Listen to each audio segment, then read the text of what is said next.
Today nga, ituturo ko sa inyo kung paano ko ginagawa yung lemon custard. Ginagamit ko to sa palaman sa tarts, sa mga cakes, and sa pianono usually, no? So, yan, meron tayong 3 pirasong lemon. Ang isang lemon, nagpo-produce siya ng nasa 1/4 cup ng lemon juice. So, yung magagawa natin sa tatlo, syempre, is 3/4 cups. So, yun. Kailangan natin 3/4 cups ng lemon juice.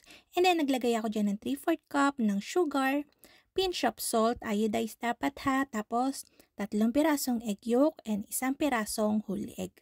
Nilagay ko na din agad yung aking 1/4 cup ng butter. Kadalasan hinuhuli lagi yung paglalagay ng butter sa paggawa ng mga custard, pero ako kasi nilalagay ko siya agad para dumudulas na yung custard natin. Para hindi siya, alam niyo yung dumidikit sa ilalim ng pan, tapos magkakaroon siya ng kaunting sunog, ganon. Kaya nilalagay ko kagad yung butter. Tapos binuksan ko yung apoy to medium low and then dapat dire-diretso yung halo. Huwag niyong titigilan. Around mga 7 to 8 minutes, okay na to. So mapapansin nyo, unti-unti siyang lumalapot. Parang soup texture. Kukuluyan ng parang ganyan.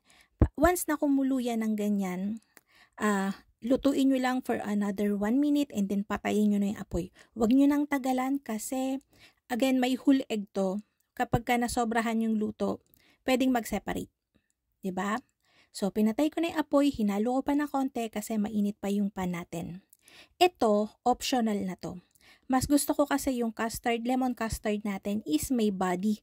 Hindi lang siya basta-basta na-absorb minsan ng cake, ganon. So, naglalagay ako ng gelatin. Dito, meron akong 1 1/2 teaspoon ng gelatin. Binulong ko yan sa 2 teaspoon ng water. Lilive ko lang to for mga 3 to 5 minutes and then, kapag katapos nun, habang mainit pa yung mixture natin, ilalagay na kagad natin siya. Hahaluin natin ng maayos and then pwede nyo tong salain para makasigurado. Pero ako hindi na. Ilalagay ko to sa pan, malapad na para mas mabilis lumamig, mas mabilis natin magagamit. Lalagyan ko ng cling wrap and then ilalagay ko sa fridge para mag-set agad.